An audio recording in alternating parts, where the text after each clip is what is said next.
Welcome to the Level Up Artist Podcast. We're your hosts, Adriana M.A. and Jackie Sanders. We're two art professionals sharing forward the advice and business lessons we have learned along our creative journeys. We talk to artists, leaders, and art professionals to demystify the creative process and discover new ways to succeed as a career-minded artist. If you find value in these conversations, please go ahead and subscribe. This will help other creatives like you find our podcast, and you'll be notified when we drop new episode every Tuesday. So on today's episode, we are so excited to have watercolor artist and one of my very first pivotal creative mentors on the podcast, Jim Kuhlman. So welcome so much to the podcast. Thank you. Excellent. Well, Jim, we're looking forward to discussing how you balanced a personal creative practice while teaching, as well as the importance of finding your voice as an artist. And also, we want to record a bonus segment with you on navigating art critiques for podcast supporters at levelupartist.com. Sure. But real quick, before we dive into all those fun conversations, I'm going to go ahead and give our listeners a background of you and your work in case they're not familiar with it. So, as a highly realistic pencil artist for over 3 decades, Jim Kuhlman gravitated towards capturing the infinite beauty of the Bermuda Islands through watercolor after first visiting in 1998. To date, he has painted over 100 Bermuda scenes and has visited the islands several times. His success has earned him numerous awards in local, state, and international competitions, and he is a signature member of the Baltimore Watercolor Society. His paintings are also in permanent collections throughout the United States, England, and of course, Bermuda. Jim Kuhlman has taught part-time at the Graduate School of Hopkins University and was the chair of the art department at Delaney High School from 1996 until his retirement in 2016.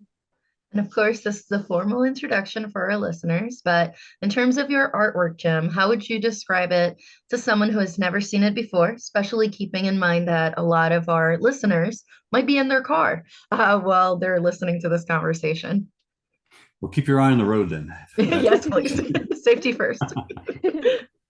Jackie, this is going to harken back to when I had you in high school, actually, but it's something I really believe in. And if you ask me to describe the work, I go back to the 2 questions: what is it of, and what is it about? What is it of is such a surface easy answer. You can walk into the room instantly and look at the top of the paint on the paper and instantly see the subject matter. That's maybe what it's of, but what it's about is so much deeper, so much beyond just the depth of the paper itself. And I think that's where, subject matter wise, initially my pencil drawings were, before I was married and had kids, I used to coach a lot of sports, and they were usually of kids that I coached. Then I did a Christmas card that I drew every year for 52 years, and I'm still doing that. And those were pencil drawings of, I guess, nostalgia from when I was a kid. And then as I met Julie and got married and had my children, they became the subject matter of it. Then, as you mentioned, I went to Bermuda and just fell in love with the island and the color. So the subject matter was easy to see. And frankly, if you take just a perfunctory look and walk by, that's all you'll get from it. But if you linger a bit longer in front of anybody's artwork, mine included, you get into what is it about? And that's where I think your intelligence as a viewer comes into play. So you may see things like composition, or you may see the importance of negative space, or you may see the repetition of a rhythmic shape or color progression. That's what really seduces you and captures you and holds you in front of it, beyond just the subject matter itself. So yeah, what it's of, Monet had his water lilies, I have Bermuda, and it's of Bermuda. But as far as what it's about, I think that's the magic, that's the secret of making somebody linger longer in front of the work. It's at first glance, it's highly representational. In fact, I would like it if people who are from Bermuda would walk by and say, I know that exact spot. In fact, I know that leaf on that tree. Because I don't attempt to change perfection, which I think the island is. But then it's mysteriously abstract. I love the abstract nature of the shapes and the contrast of dark and light and negative space and really dense values. Those are the fun things. So Yeah, there's a long answer to a short question. Are we through the hour and a half yet? Getting close, Well, getting close. We'll extend the time for you. yeah, Okay. yeah. No, but And I I was love gonna it. say, as a neighboring islander, you calling Bermuda perfection when I'm from Puerto Rico, just a few islands down, I'm like, I'm sorry, you mean the whole Caribbean, right? Like, thank you. Right. Okay, we're tied.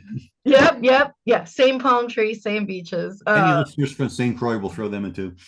Yeah, yeah. We're gonna throw everybody in the Caribbean in the Okay. path. But actually, I have to ask, why Bermuda? Before we dive into the rest of the questions, I'm Well, like, burning, so, burning minds want to know, like, why? so my wife passed away 10 years ago, and she had had breast cancer for 16 years. She had it 4 times over those 16 years. And to get her through the first round of chemo, we dangled a carrot in front of her forehead that we would go to the place where her mother and dad had honeymooned. And so that's what took us down there the first time. And we just fell in love with the place. And it became, I guess, a part of our marriage to each other as well as to the island. And so we just went back again and again. And so the first time I went there, frankly, without her, I was afraid. But I, rather than missing her there, I felt like as though I found her there, and it was very comforting. So that's why Bermuda. And I guess I'm just a stick in the mud when I find a place. I've never been to Puerto Rico, but I I'm just, when I find some place that I love that deeply, I'm happy to stick with it.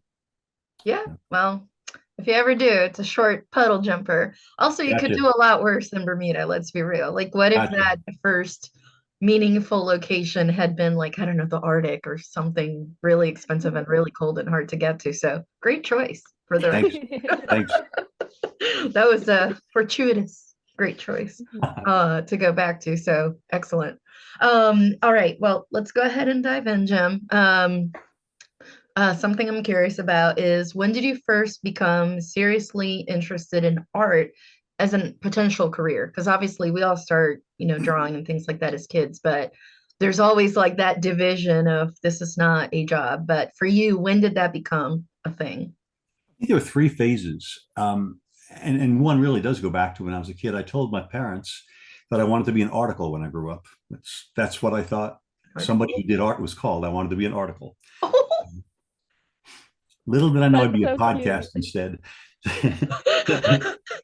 Then when I was in high school, it was almost assumed, I think, that I was going to go into art. And I mean that in almost a sad way. I liked it.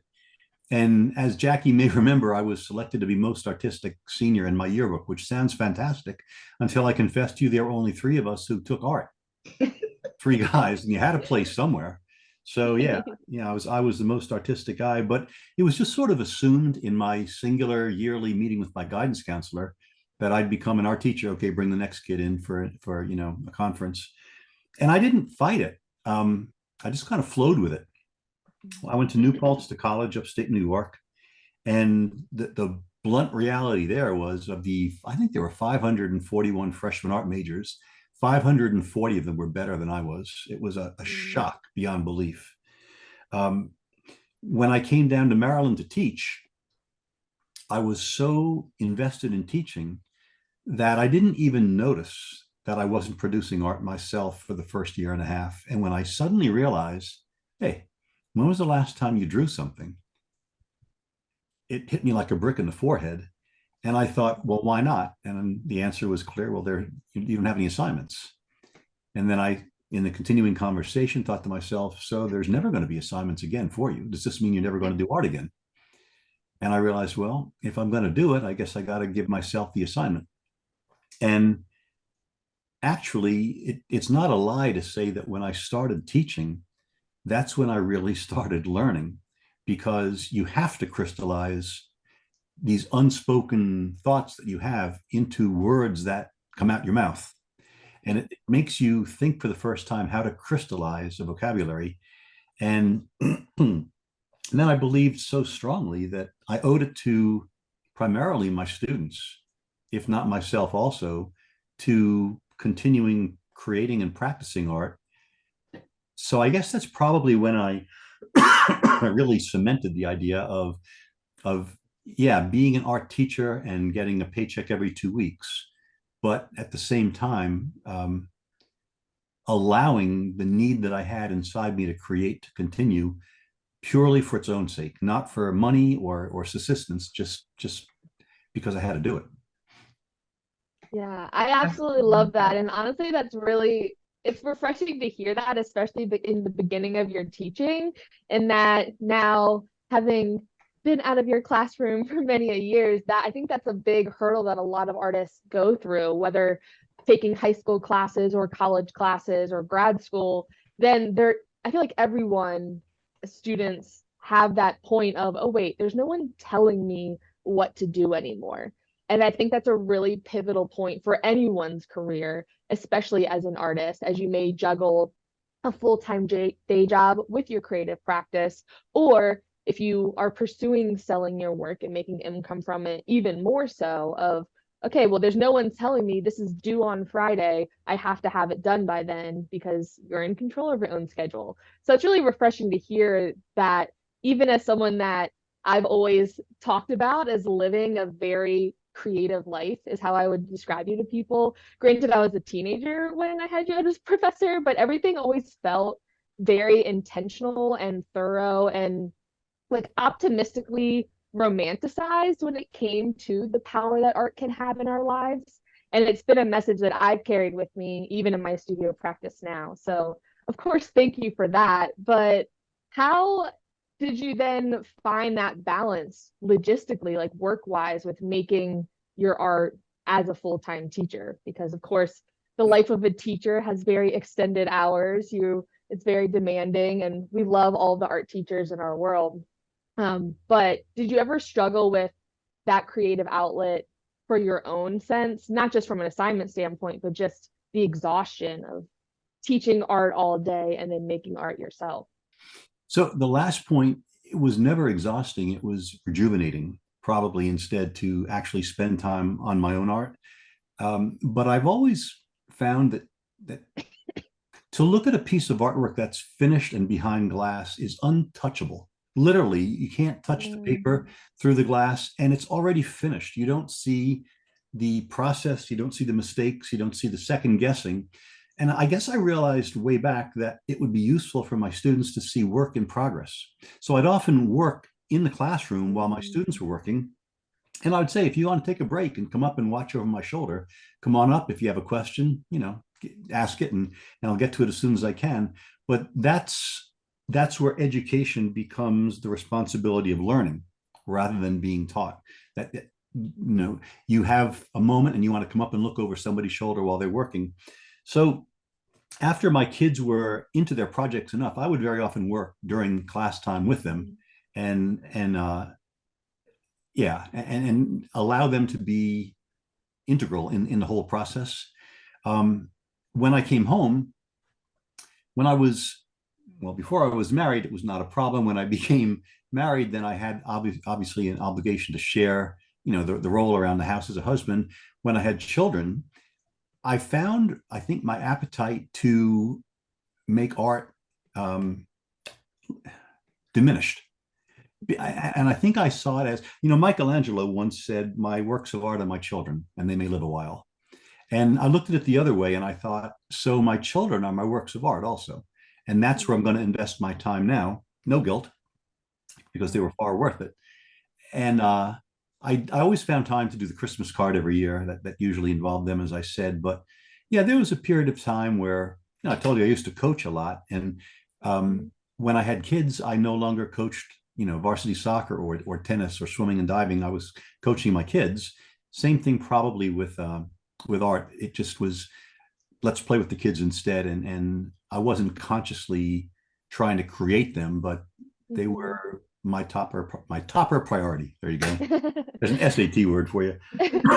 Yeah, and that makes total sense, especially one thing we talk about a lot on the podcast, and where we have our studios. So we are part of a artist residency building. So each of our studios are among 30 other artists. So it's basically like two long hallways, almost like a school, where you just go down the hallway and it's like a leather worker and then a jewelry maker and a sculptor. And honestly, you would absolutely love it. Open invitation if you ever want Sounds to come like it. down to Raleigh. But it is one thing we talk about a lot of acknowledging the phase of life that you're in and like taking it easy on yourself as an artist, especially if you have very concrete goals that you want to hit with your art. It can often be we're our own worst enemy of like, I'm not doing enough. I need to be pushing more. I need to be doing more is kind of the verbiage of our society today, but realizing there are other priorities, there are other creative outlets rather than just the work that you're making. And when you mentioned before working alongside your students, it definitely like unlocked, I feel like, a core memory for me is like putting the classical music on in the classroom, you going into your office and working. And I think that's what made it such a powerful experience as a student, because in previous art classes, not a criticism at all, but kids feed off of, and humans feed off the energy of the people around them too. So when you feel your teacher being frantic and worrying about schedules and doing emails and talking to someone in the hallway, like that energy as an artist like affects the work that you're making. So I think that's also what made your class so powerful, was us feeding off of your creative energy. One thing that Adriana and I do a lot still, we call it tethering. And so it's like, okay, we're both going to be here for like an hour. Just knowing that someone else is in the building working alongside you really helps you kind of get into that flow. So even if we can't see each other, I'm like, I know she's down the hall working, I'm working. And then by the end of this time period, then we'll go back into the world. So Spirits I in the really air. appreciate you taking that. Yeah, I Yeah. love it. Especially at that age, being in high school, it's such a pivotal point for so many artists. Well, and truthfully, by the time kids are in high school, there are kids who literally are inspiring. Not just, I mean, and it's not artificial. It's really inspiring to watch their techniques and their styles evolve, and it's motivating.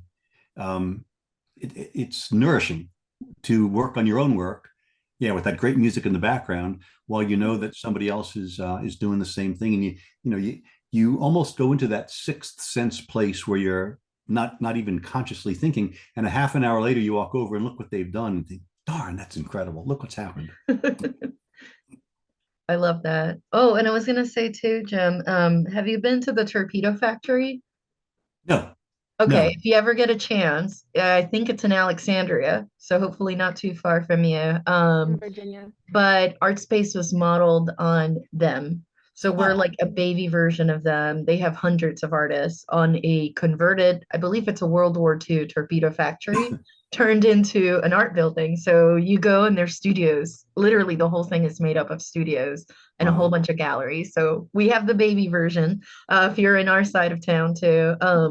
But yeah, no, I'm glad you brought that up because that is something too that for us, so some of the artists at Art Space, like myself, also teach, not on a formal high school academia basis. It could just be like workshops or summer camps or things like that. But I feel the same way where it's like you have these students, not only do they almost like nourish you back and like the feedback they're giving you, they also ask really good questions.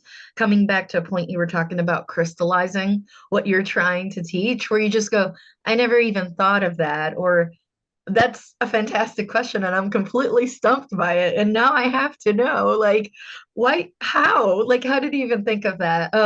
But also I think the other inspirational thing I found with this, and I don't know about other disciplines, but definitely in art, I've seen it, is how sometimes in that group environment, seeing the kids that help the other ones, that is just, phew, like, I just get, wow, like, it just, wow, amazing. Because you'll have, you always have like that kid that is too cool to show their sketchbook to the others, right? Like the crowned arty kid of the room. Right. But then you'll have another, and they don't want to share. They're very protective of their stuff, and that's fine. They'll grow out of it eventually, probably, maybe. But then you'll have another one that's super talented that the other kids are looking like up to, and they're like, how did you do that? And then you see them turn around and, oh, actually, if you do this and then this and then this, and then you hear them repeating the things you just taught them, but they're teaching it forward in their own way. They're not just parroting what you said, they're like iterating it. And then you just go like, wow, like the generosity that can be fostered in that kind of environment, I find that very nourishing too when I hear that. And I'm just like, oh my goodness, because this means if they have like younger siblings in the home or their friends or things like that, like they can keep spreading that joy of art making to other kids, but they're taking some of what they're learning and automatically passing it on, not Yep. just They've stopping at internalized it, there. and then Yeah. they've digested it, and they're able to just incorporate it in Yeah, communication. It just it's both visually magic. as well as verbally.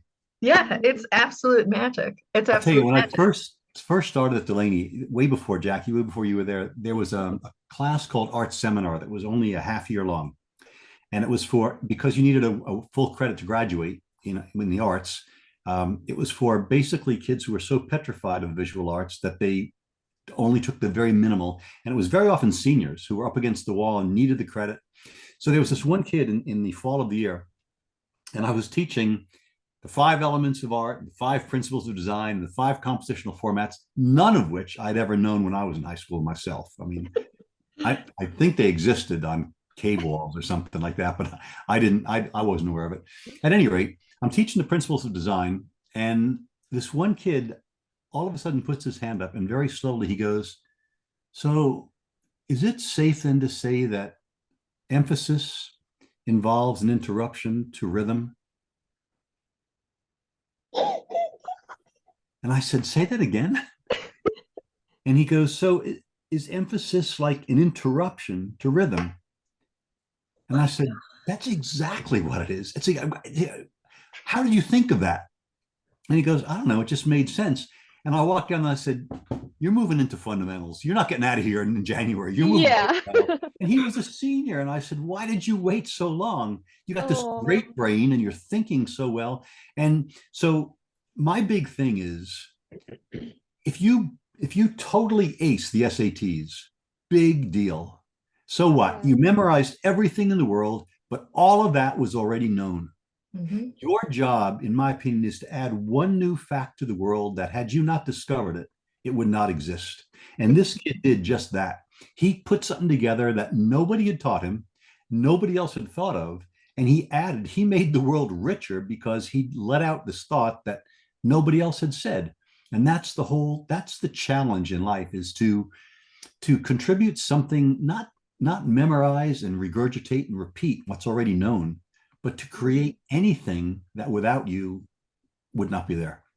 I love that. That's the best part about art. That's the part Yeah. where it's like AI can never replace artists because we come up like AI is based on what humans have already given it, aka things that already happen. It can't iterate creatively the way we can, like Right. the way artists can. So that's where I'm like, oh no, we have a good job. Like can't replace us. Like it'll never look as good or be as original or innovative. So there's that. But Reassuring. some, yeah, something I'm catching from this, and I want to make sure I ask you about. Do I take it you mostly focus on high school students, like throughout the teaching career? And if so, especially towards the end, and if so, how did you choose what grades to teach? So I taught middle school for the first 12 years, Okay. which everybody said was awful. And I actually thought, boy, this is as bad as it gets. Oh I'm no, okay. Because I middle loved it. school is awesome. And when I would hear high school teachers complain about the immaturity of their ninth graders, I would say, they're my graduate students. Give me a break. I mean, come on. Uh, so I was there for 12 years. And then I went on to high school and spent the next 30 years teaching high school. And during that time, I worked down at Hopkins with Teach for America kids who were learning to teach in the public school system. And I think probably I think I enjoyed high school the most because it was really they're at an age where they think they already have limited who they are. They know who they are, what they're good at, what they're not good at, who's the musician, who's the mathematician, who's the artist. And it was just so much fun to I'm not a real firm believer in talent. I mean, maybe for the Mozarts and the Einsteins, yeah, but for the rest of us, it's just a matter of practice and enjoyment and continuing it. And I think high school was a great arena to find kids that were still accepting of that risk. And nothing succeeds like success. Once they've done something successful once, they believe in themselves forever. And that's such an awakening for them and such a reward for any educator at all. College was fun because they were, let's face it, more dexterous and more learned, I suppose. But I just liked the well-rounded high school age. I liked seeing the various interests kids had, whether it be in athletics or academics or drama or music or whatever, along with art. Yeah, I liked high school best. Nice, nice. From teaching summer camps and workshops and things like that, I'd have to say ninth grade and 10th grade. I know it's like the oldest, middle, and the youngest high school. I found that to be the sweet spot because they can articulate what they want to do, which is great, as opposed to the littles. Um, but they don't have the attitude yet. Less eye rolls, less wearing headphones, less looking at their phones while you're trying to talk to them. Like they're not at that level of, I don't have to answer back to you. So there's less of that authority part. And again, this is art classes too, which you would think they'd be into it. Most of them are, most of them are. But I found that interesting. Yes, like there is this almost like sweet spot where they're just like, and another artist we interviewed kind of said it a better way. He basically said, I became an artist because nobody told me I couldn't. So he just Wow. flew through his high school years, like just being the artist Wow. and then college and everything. And I think, kind of like coming back to something you said, it is around those formative years that if they build the confidence to think that they can do it, they can continue with it and they can choose later whether or not it makes sense for them to do it, but it's not based on fear. It's not a fear-based decision of what will people think about me or I'm not good enough or things like that. It's more of a almost a more informed decision. I love art, but I love, I don't know, science better and I want to be a biologist instead, not a I can't be an artist because I can never make money because I'm not good enough. Like it's not based on that kind of lack Mhm. of confidence. It's a lot more of an informed decision. But yeah, I found that like extremely formative just having that and seeing them when I would ask them about art and if they want to pursue it, it's usually around that age range. What's that, 14, 15? Hmm? Mhm. Yeah, roughly And around that age where I see yep. like that confidence there and they haven't been shot down yet and society hasn't watered down their emphasis yet and they're so creative. Oh my goodness. Yeah. You Yeah. know what, too? I always said, and Jackie, you'll remember this. I'd say it on the first day every class. I don't teach art, I teach kids, and and I use art to teach them. I use the vocabulary of art, but the kid is more important than any subject in the building. They're Absolutely. not, if your goal is to make artists out of your whole class, professional artists, forget it. I mean, if 3% go into professional art, Jackie, um, that'll be a lot. But what you're doing is teaching things like creativity and confidence and self-discipline and just attributes that will serve them matter no matter what field they go into. Mhm. And I'm a real believer that art is a second language that the whole world reads, but very few people think they have the ability to write. And it doesn't matter in what country you live, you can Mhm. read art. So if two people go for a job in any field and one expresses an ability in visual communication, you got the inside track because you can talk to anybody in a method that other people just don't think they have the ability to do. No. Jim, I'm It's just gonna so say this real quick. Gosh, I wish you had been my teacher too. End of sermon. End of sermon. right. And No, no, this is yes. amazing because Uh, it's like some of these things I didn't hear. Like I went to business school, not art school. I did take art and things like that, but yeah, there's a lot of things for people to also echoing the comment you made about talent. Um, a comparison I love to make with quote unquote non-art people, and I say quote unquote on purpose, is they're like, I can't, I'm not talented, I don't have this, I don't know how to do it. And an easy comparison I make that usually gets the point across, I say, it's like cooking. The first time you did a lasagna when you were 12 years old and you failed at it and it looked terrible, probably tasted terrible too.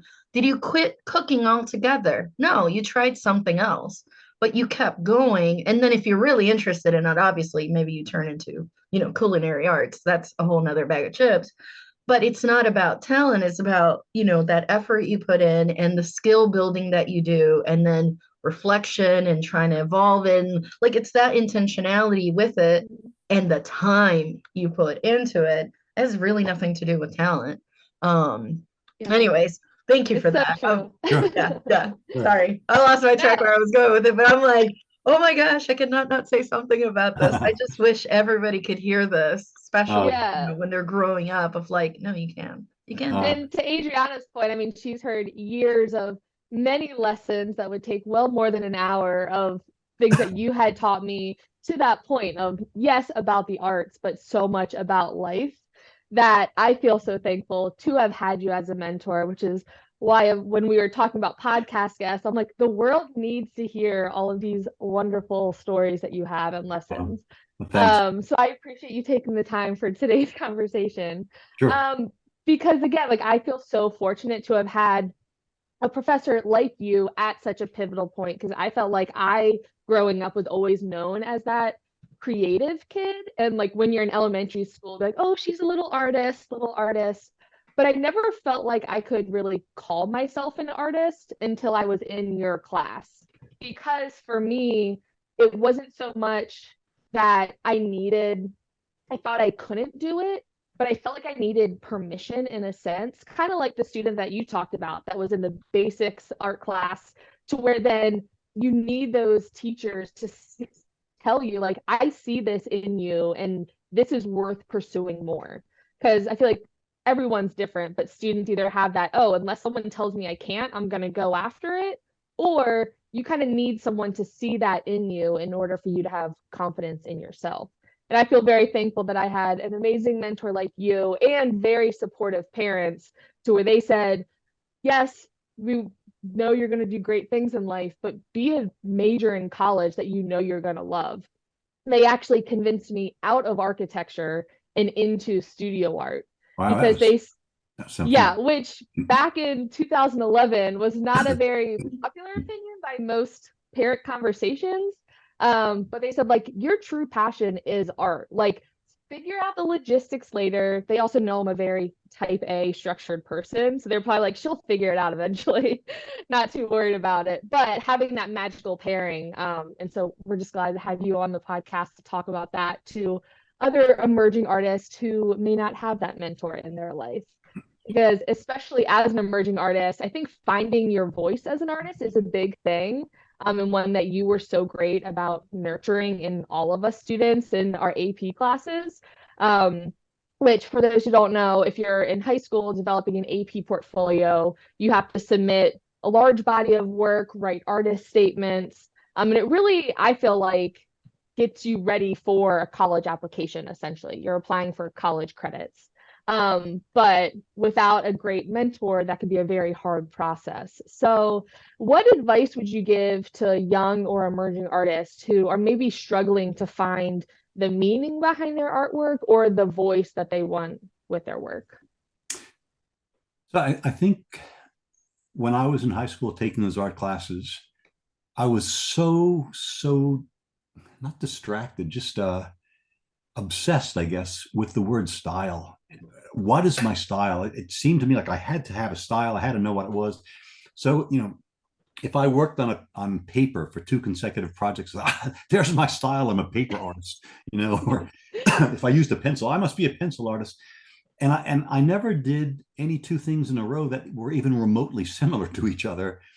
And and I got to college, as I said, all these kids were so far beyond me, and they all seemed, well, not all of them, but so many of them seemed to be so into their styles. And I think when you finally forget about that surface preoccupation and you realize that you're just doing work that you like and looking back on it, they have a similarity, but you don't care. You just want to do more of it. Then you're really embarking on your style, but in such a valuable way because it's no longer just a surface label. It's just a reality. It's just you're doing what you enjoy doing. You're going where your heart takes you. And Jackie, I don't know if you're going to have to edit this out or not if I say this, but I used to risk in high school telling my students, don't do horror art. I said, do your art for love, not for money. I mean, because if you do something that you think is going to please your public and they're going to buy and they don't, and you bring it back home again, you're just going to throw it in a corner because you really didn't like it. But if you do something that you love, if it sells, hopefully you'll be happy with the exchange of money and the idea that someone else loves it as well. But if it doesn't sell, what you're bringing home is still your child and you still love it. So I think I would say don't worry about style. Just continue to explore and have a finger on your pulse. And when you find yourself really enjoying something, go for it. Keep going for it. You mentioned artist statements earlier. And I think that when I do my work, I love to think of titles while I'm working.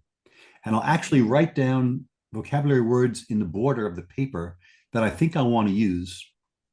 And that sort of helps me direct the painting or the drawing as I'm going, because I now have an idea of where I'm steering it and where I want to take it. And it becomes both a prod to me artistically and intellectually, but also a purpose. So I think statements, they're useful to be written in summary, but they're maybe more useful to be written in continuity as you're working. And evolve your statement when you look and go, oh, I guess I'm going here instead, and just sort of take it there and see where it meanders. But yeah, I think I wouldn't worry about style, and I would continue to think and jot down words that are occurring to you while you're working, because you don't know how useful they'll be as you go on. Yeah. Yeah, definitely. And I think staying present in that creative process, like letting your art lead the way, essentially, in your direction. Hmm? So much, myself included, can be guilty of like over planning too much, thinking 10 steps ahead. That oftentimes as artists, then you are end up forcing a style to where, as you mentioned, you kind of get in that rabbit hole of, wait, now this feels like a job, and like I don't even like making this style of work, but maybe I had an early success of it selling. Maybe now I feel like I'm pigeonholing myself as an identity of, oh, I'm the artist that does this so early on in your creative career that it becomes almost like a trap in your own work, which is the whole point against why we make artwork to begin with. And I think especially with teaching at such a young age, you're like, when you're 14, 15, 16, the real point is really to figure out what you want your voice to say and what you need it to be for yourself. How other people receive it is kind of on them. It's not your responsibility necessarily. The process of making work for yourself, is it therapeutic? Is it staying present in that process? What message do you want to share with others? And then everything after that is kind of out of your hands. That's really well put. Yeah. Those are good thoughts. Thank Yeah. you. Yeah. I love that too. Two follow-ups too that I want to bring along with that. One of them is about the artist statements. I know a lot of artists kind of struggle with that idea of, why would I do that? My work speaks for itself, et cetera, et cetera. And tying it back into the comment you made earlier about art being a language, not everybody being able to read it, that I feel like that is exactly the answer we give them, is like, you want to crystallize it, and also not everybody can read what you just painted. Like you need to give them a little bit more context and a little bit of a narrative, give them something a little extra, because if they don't get it, and you at least, even if it's just the title itself is what's quote unquote giving away what it's about, then you're fostering a point of discussion and kind of opening that conversation, as opposed to you're just leaving them high and dry and they walk away. And that's pretty much it. But then the other thing that this brings me to, from what you mentioned, from what you're both mentioning, is that idea. You had said that you were teaching like elements of design and composition. And that's something that I found life-changing for me in terms of my art practice, was realizing, much like the cooking metaphor, I keep using it, it's basically like learning those different techniques so that then you can iterate on it later, and making a separation between what you could consider your artistic style and your artistic voice. So the voice is you, is literally your artistic soul, like that, like it's the sum of your experiences and your preferences and kind of like the things you're drawn to and things like that. And then the style is basically how you execute it. So one person can have different styles, but they all carry the same voice. And kind of like bringing it back, like de-emphasizing that whole style thing a little bit to say, if you actually find what your true artistic voice is, like if you take the time to self-reflect and do the work to find out what you're really, really about, kind of like that second question you were asking, like, what is it actually about? And kind of how it ties back to you, then your style will eventually come out because then anything you make, it's still you. It's an extension of your voice. But I love that you said that because I feel like coming from a marketing background, which is what I did in college, um, it has permeated a lot of different industries, including art. The whole, you have to find your style, you have to find your niche, you have to find this one thing that's going to make you rich overnight, which is total BS, of course. And while some of it may apply to manufacturing and production and things like that, when it comes to art, it doesn't really apply the same way. So it's like almost a take a more bare approach, pared down approach of like, what's the essence of it, and then apply it accordingly, as opposed to try to find the thing now.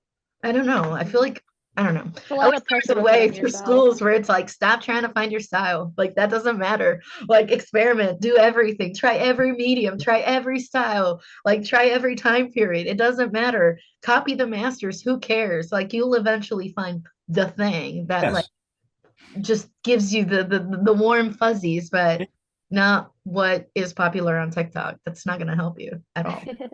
No, I think that education goes through phases every now and then where skill is downplayed for the sake of originality.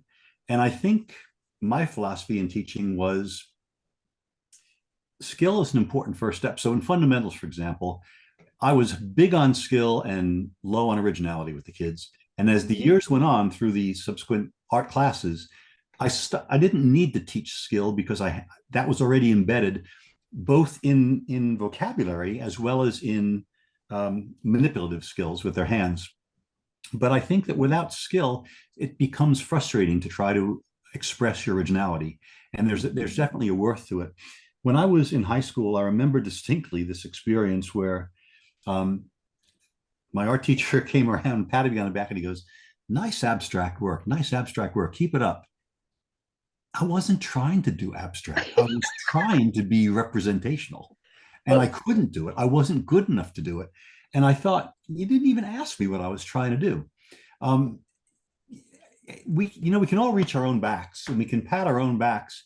So if that's all you do is want your back patted or you pat it yourself all the time, you're never going to improve. You need some, it's like playing tennis with somebody. You play up to somebody who's a little bit better than you are and you'll improve. You need somebody to just say, okay, this is good. Let me make a suggestion to you. Consider trying this also. Just consider it. Put it on the desktop. If you like it, use it. If you don't, chuck it. Mhm.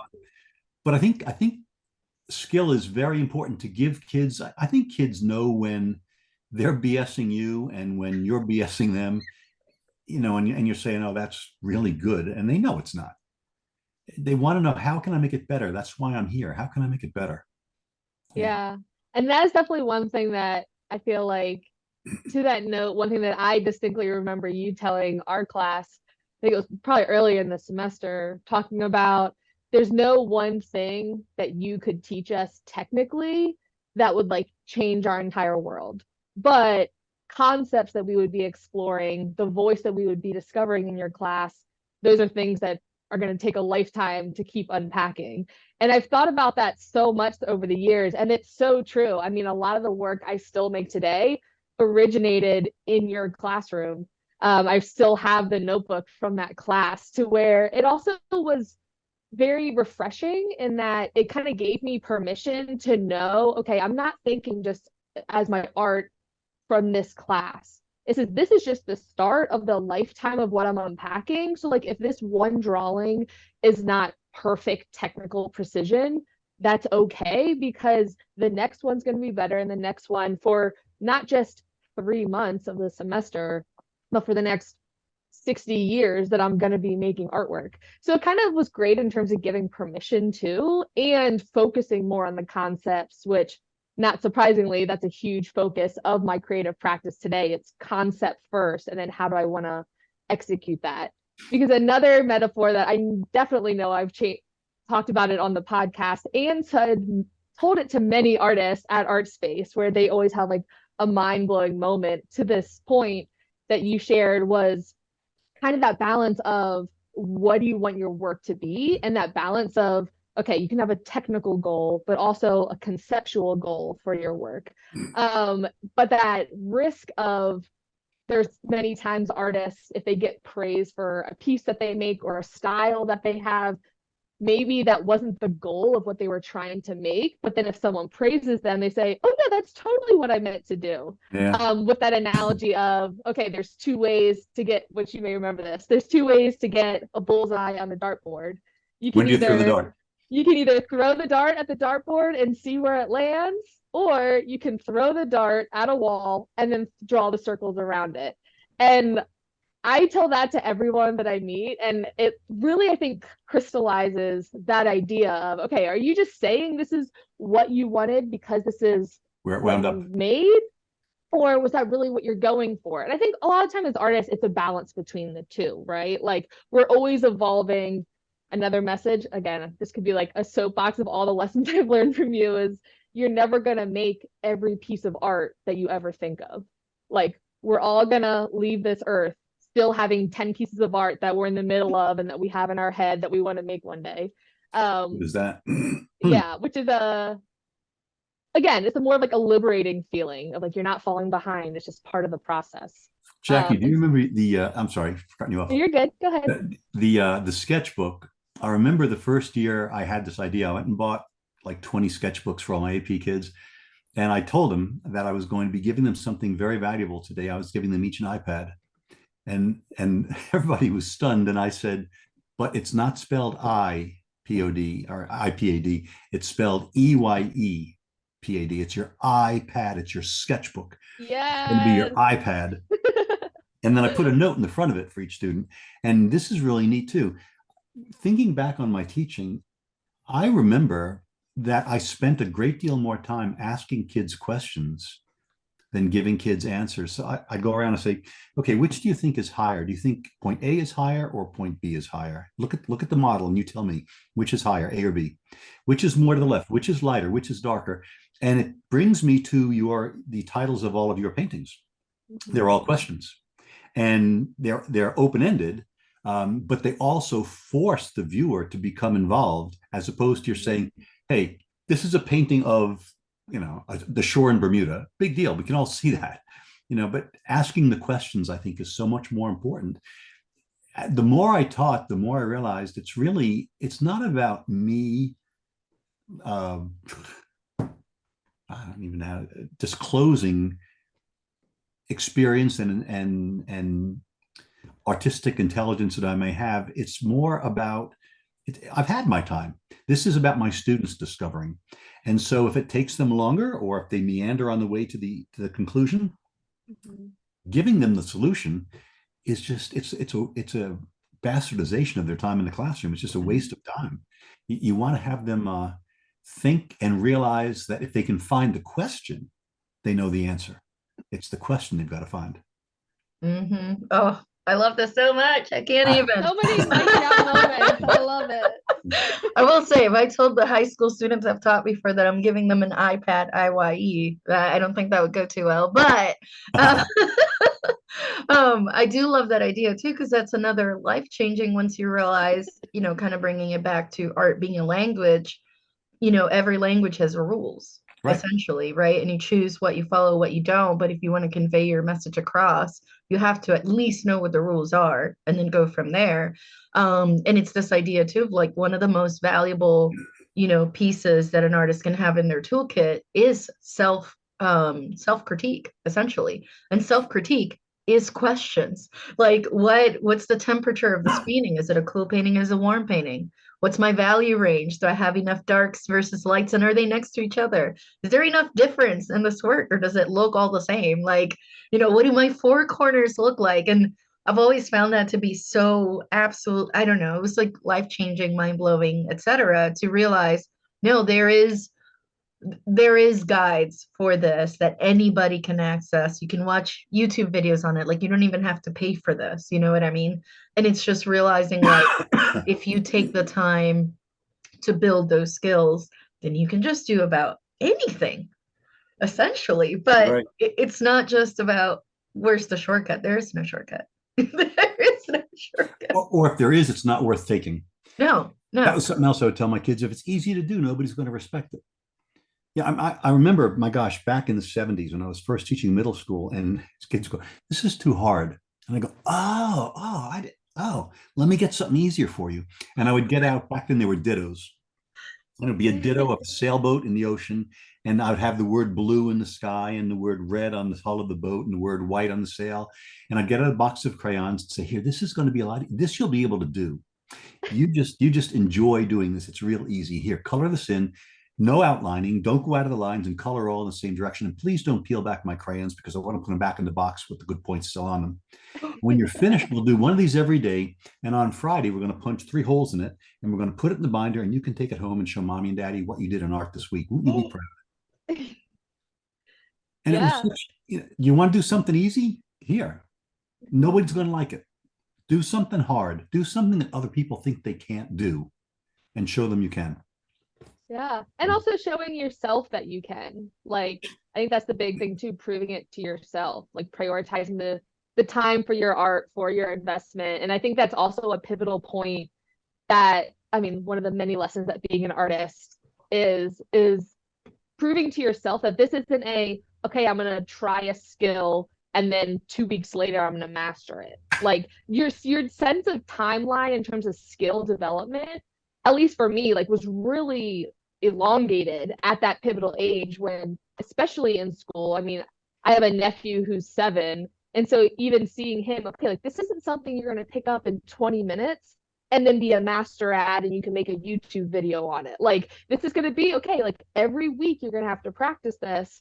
And I mean, it just really puts things into perspective there of you're not going to finish it tomorrow, but this is going to be something that's great 10 years from now if you keep starting now developing.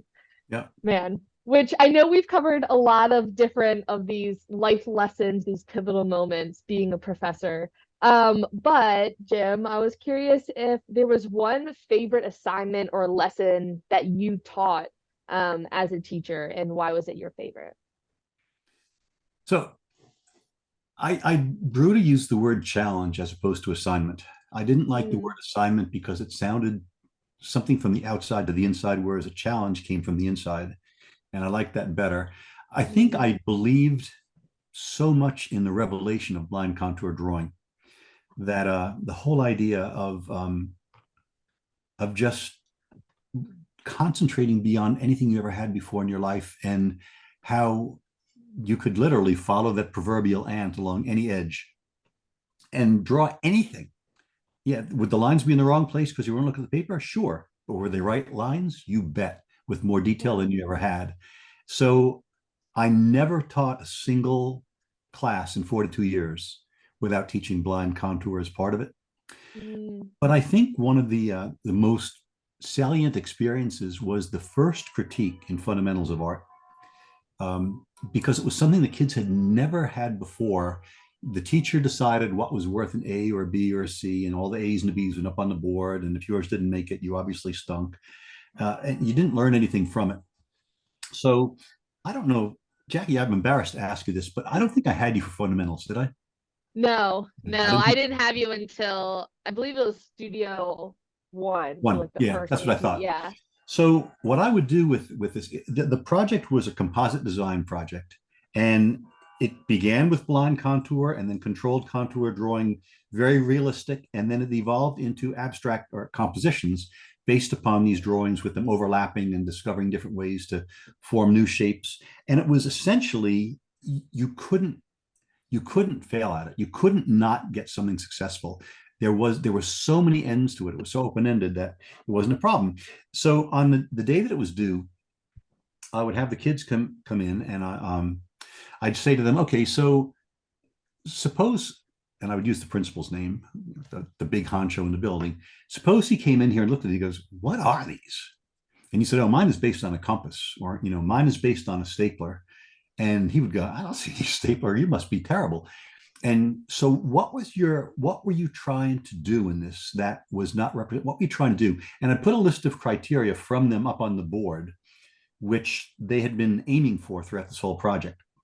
And then I would say, okay, everybody get out your drawing and put it on the floor in the back of the room, anywhere you want on the floor. Go ahead. And they all did. And I would say, so if you could have snuck into the room before I came in this morning and erased somebody's name from the bottom corner of their project and signed your name to it, which one would you have signed? Oh my gosh. And hands would go flying up, and I go, which one? And somebody would say, well, this one. I go, why? And you can look at the board anytime you want to involve some of these criteria on the board. Why do you like it so much? Tell me. It doesn't look like a stapler anymore. Why do you like it? And they would go through and sing the praises of this project. And I would say, yeah, it's a great choice, really great choice. And I would turn to the boy or girl who did it and said, people really admire this. Let me ask you a question. What part of it are you most proud of? And if you could go back and erase something and change it, what do you wish you could have done better on? And that would get that kid to speak. And then I would say, well, people respect your artistic ability, so they're probably also going to really respect your opinion. Whose do you really admire on the floor?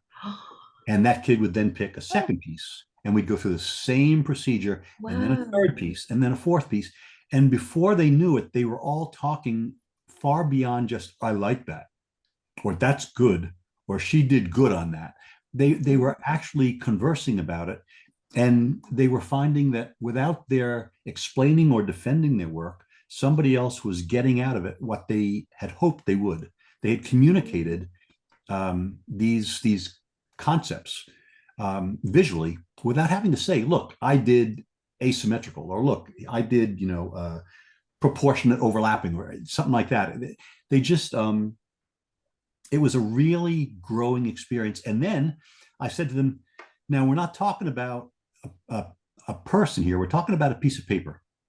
And we got to talk about two things. One is an overinflated ego, and one is false modesty. So I'm going to ask you to place yours. I remember I used to have yarn stretched across the floor. Always. Yeah, place yours if you think that you've satisfied enough criteria to be awarded an A. If you think you did pretty well, but not quite that level, put yourself in this category. This will be Bs. And I said, just watch out for overinflated ego, because we're not grading you, we're grading a piece of paper. Mm-hmm. And we'll also watch out for false modesty, because you know what? If you say, well, I think I deserve an A, but I'm too proud to ask for it, and you put it in the C pile, maybe it's going to stay there. So we would get these things all divided up, and I'd say you can only move your own. You can't move anybody else's. So they put their work down, and we go back to standing in the room, and I would say, all right, whose do you think is just plain and simple in the wrong spot? And tell us why. But remember, when you pay an attorney to defend you in court, if all they say is you're innocent, and then they sit down, you're going to go, give me the facts. If you can say my client was out of town, here's the plane ticket, the documents where they were, and here's this and that. Defend why you want it to be put in a different place. And after they defended where it would go, then I would say to the artist, all right, you put it in the B pile. They're saying it should go in the A. Why do you think it should remain a B? And then I would have the kids vote. And literally, I never, ever overrode the class. If the class by consensus decided it should move up or move down, that's what it did. And the very last thing was, I would say, take a visual trip now from left to right or right to left. And if you trip over anybody's work, it's in the wrong category. So just, do you like the flow of how these are falling down? And that was, I think, such an important first step for the kids to have confidence in speaking about their work or someone else's, not worrying if they were going to offend somebody, reassuring themselves that they had the vocabulary as well as the perception to discuss a piece of work intelligently. That was really fun. I really enjoyed that. And then sometimes in studio class, I would, if you remember, I'd pass out little Post-it strips with I'd say, okay, put a C on this, put a V on this, put an O on this, put a T on this. The T stands for technique, the O stands for originality, the C stands for composition. And I want you to go ahead and you put you go ahead and award of the 21 pieces from your class, which has the best composition, which has the best technique, which has the best originality, whatever it might be. And then, we'd see if one piece had 40 some odd Post-its on it, that was a pretty ripe piece for conversation. And I'd say, Yeah. if you were among those who put the Post-it on here, tell us why. So it was, I don't know, I loved critiques.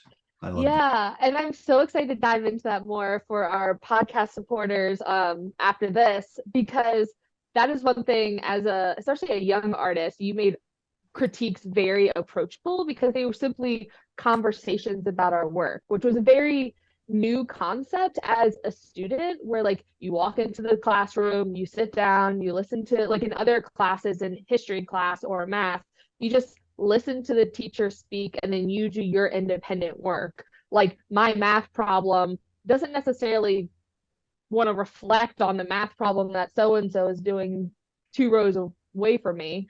And so it really introduced that idea of collaboration. And you did it in such a way that made it very approachable. It wasn't about the different personalities of the artist, but it was about the work itself. And that was the empowering part of it.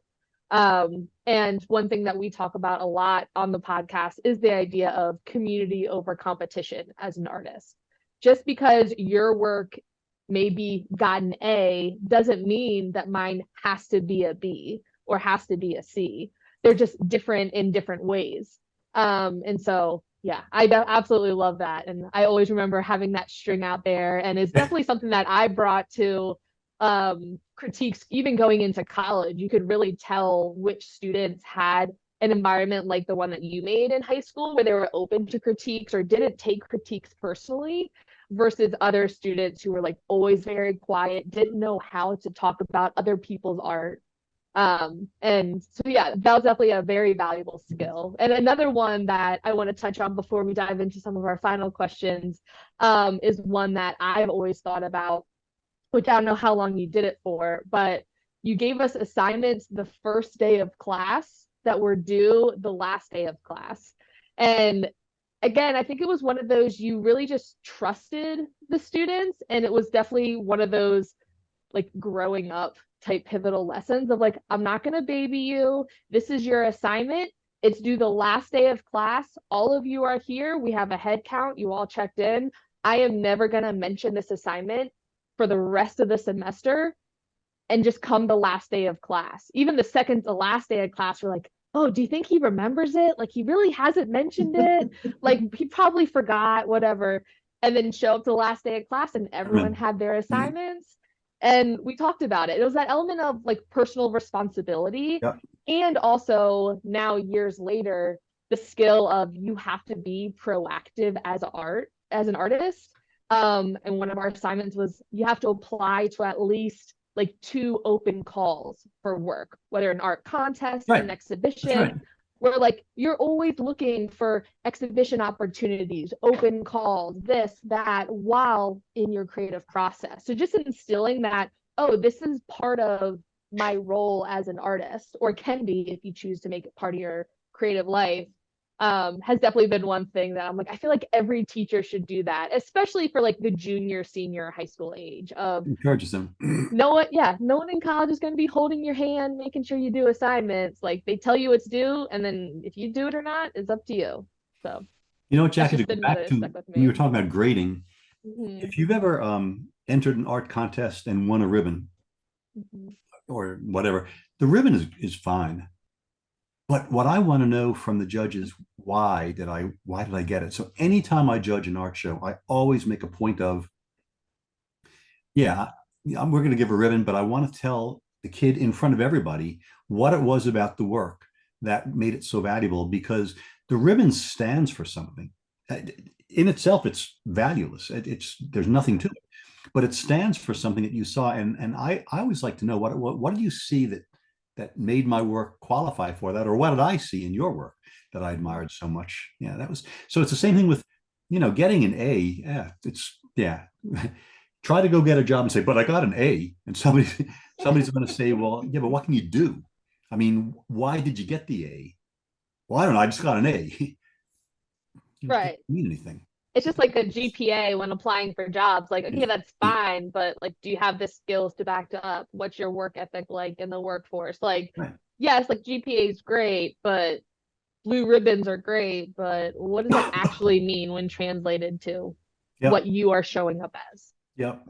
Very Plus, if you true. don't tell them why, it may just inflate their ego. And then when they try to repeat the formula and it doesn't work out, then it can lead to frustration. Good point. Because it's like, oh, it was your value contrast. That's what made this one pop over the others. But if they don't know that, they're like, this other painting is not working.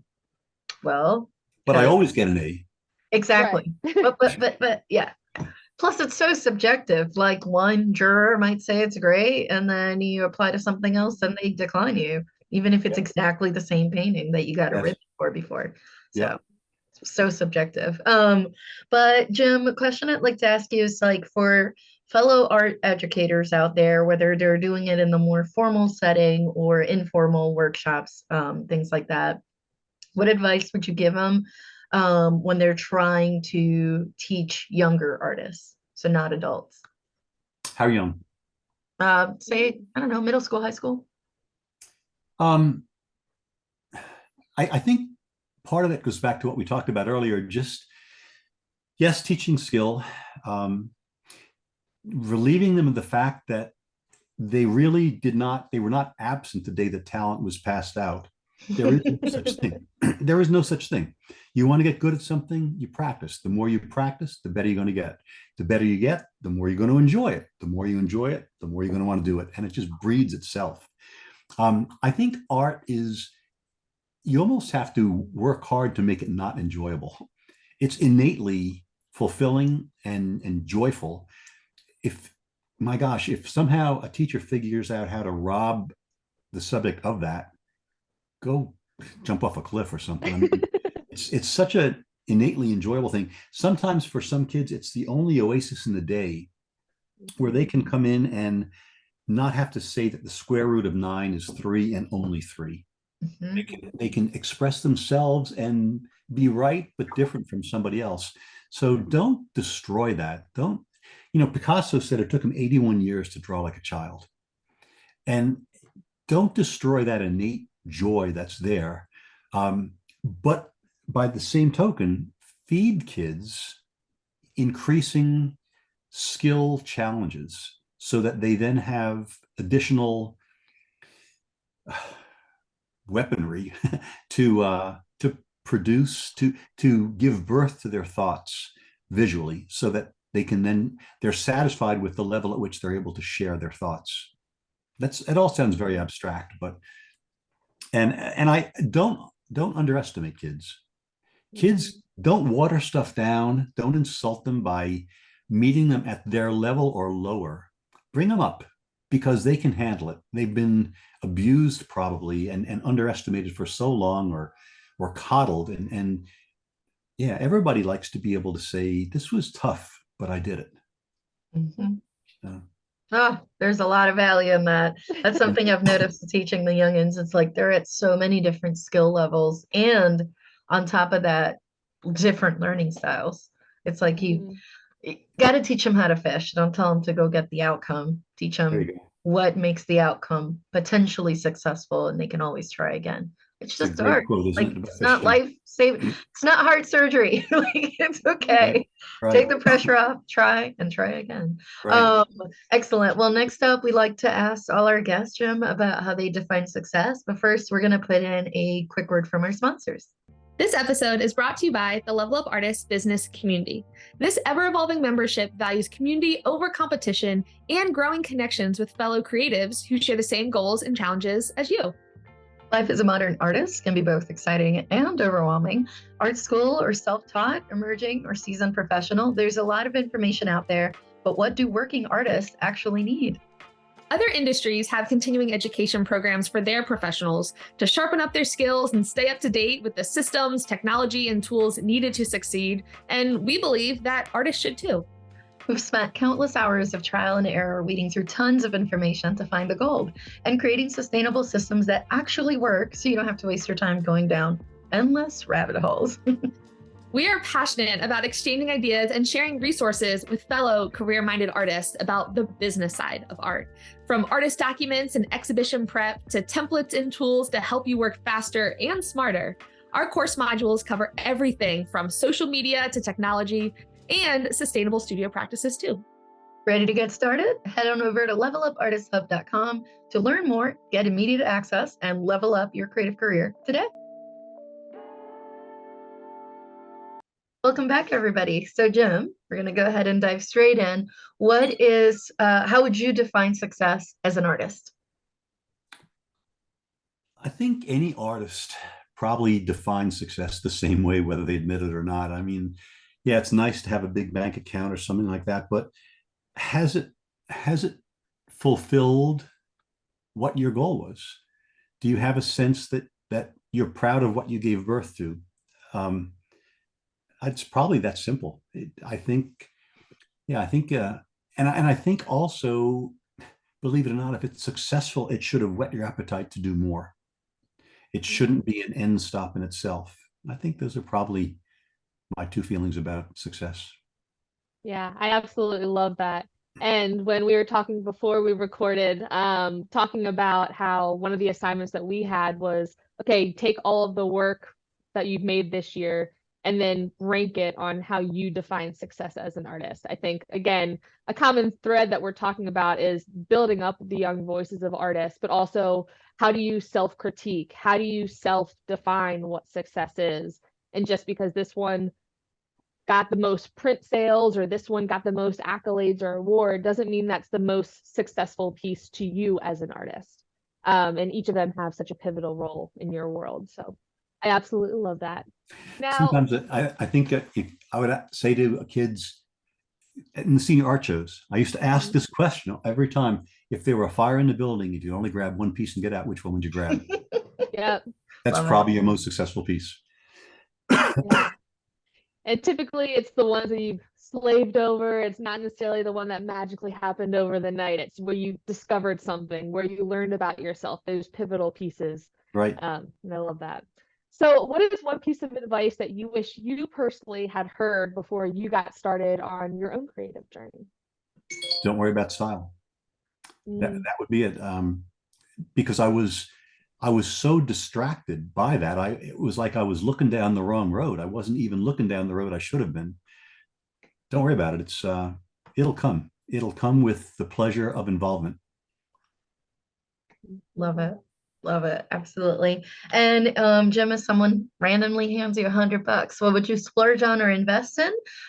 In this particular case, it would have to be something related to art.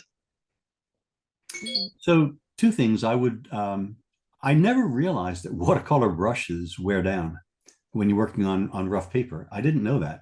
And there's an Asian proverb that it says, every artist knows his best brush. And it's true. I might have 40 watercolor brushes, but there are 3 that I go to all the time. And I came to realize that like the round pointed brushes, yeah, they're still round, but they're not very pointed because the rough paper has just been eroding that point away. So I would probably get another newer brush there's a Princeton watercolor number 7 brush that I just love to use. I'd probably get that. And then with the other half of it, Jackie, I don't know if you know this, but I've been blessed to become a grandfather in the last year. And I have a granddaughter now who's I didn't realize having never been a grandparent, I didn't realize what I was missing because I didn't have the experience to realize that. So, and she's very rewarding and she's very generous with her smiles and her laughter and her putting her arms out. And she's very inquisitive. So I would probably look to give her challenging and interesting art supplies at this point. She's 13 months old, and I know that they've bought her some water magic markers, which when they touch this paper, they create colors. And I would probably look to see what else I could do to expand her enjoyment of that aspect of her life. Yeah. Yeah, I love it. And I love Princeton brushes. Yeah, they're the best. Way the too best. many. Between Princeton and Royal and Langnickel, dear Lord. That's like 90% of my brushes is between those two. But I was gonna say, actually, now that you mentioned that suggestion, if you've never tried them, Royal and Langnickel, they have a brush line called Aqualon, and you can buy like 7 of them for like $20. Wow. And they have plastic ABS handles. Huh? So if you give them to her, number one, you're not spending a lot of money. Number two, they're pretty good quality and they're made for watercolor and acrylic. And number three, if she leaves the brushes in water, there's no problems with the Farrell? handle itself because they'll Good. never crack or anything. It's Oh, good. impervious to water. Anyways, I don't get paid to say this, but I Good just advice. throw it out there Was if you're that the having sponsor? to get to work with it. And if she like tries to do it, it's just plastic, like it's not pieces of wood or anything like that. Yeah, Um, one day maybe we'll have them sponsor the segment on the podcast. And There you I go. now, know, I There you spotted go. from. I know. Plus, I love that Marketing role. idea too of introducing them to something early. But Jackie and I had like experiences like this as kids, Yeah. where our families gave us more artist quality items even when we were young. So it's like for me, and I think for you too, Jackie, mine was Prismacolor. Like Prismacolors, Yep. dear Lord, they're so expensive, especially if you're a kid. Like it's outside of anyways. Mhm. But like my grandparents had it as part of their shop. Longer story, different day. But like, they would use like the sample pencils that customers could try. And when the pencils were getting smaller, they would let me have them. And, Oh, wow. for a kid that grew up with Crayola, which nothing wrong with Crayola, don't get me wrong, Crayola and Sargent, I think was the other economy brand of pencils. When you tried the Prisma, it was like Night leagues. and I mean, day. Yeah. it was out of this world in terms Mhm. of like how it works. So I'm excited to see. I mean, your granddaughter, she's in for such a treat for you to give her. Again, it doesn't have to be, I'm sure you're not going to give her like Winsor Newton professional watercolors. Let's be realistic. Right. She's Wait till too she's young like for that. 4 or 5 for that. Yeah. Let's wait another 10 years before she can even There appreciate you go. that. But like it could be Cotman, which is like middle of the road or something. I Yep. don't know. Like it'll be Yeah. interesting to see kind of like for you two to shop around and be like, what can I give her that's a little bit above what's for that age group? I don't know. Yeah. It'll Yeah. be cool. Yeah. I Yeah, know. This is exciting. amazing. Man. Awesome. Well, Jim, we could go on all day probably, but thank you so much for being on the podcast today. Real quick before we wrap up, how can listeners stay in contact with you after they listen to today's episode or if they want to look at your artwork? Well, I have a website and it's kuhlmanart.com. And my work is on there. And I also post new paintings on LinkedIn. I'm not on Facebook. I'm also hopefully going to I had a one-man show in Bermuda actually 10 years ago at the museum, the Masterworks Museum in Bermuda. And we've tentatively planned another show for the second quarter of 2025. Ooh. So I'm hoping that will come to fruition. It's so expensive to ship work down there and more disheartening to ship it back if it doesn't sell. Yeah. But, I feel as though, I live in Maryland and I was in a group show not too long ago. I was on the first floor with my Bermuda watercolors, and on the second floor, there was a very, very skilled artist who had horses and hunting dogs, and she sold $24,000 worth of paintings because it was in Maryland. So Yeah, big when horse people. there aren't many palm trees here in this area of Maryland. So Not many. if I get to display in Bermuda again, I think my paintings will be at home, and I think the people who come to see it will be able to walk through the paintings outside the building to get to the paintings inside the building. And that's Nice. what I'm looking forward to. So yeah, my website and also LinkedIn, and then hopefully the Museum of Bermuda.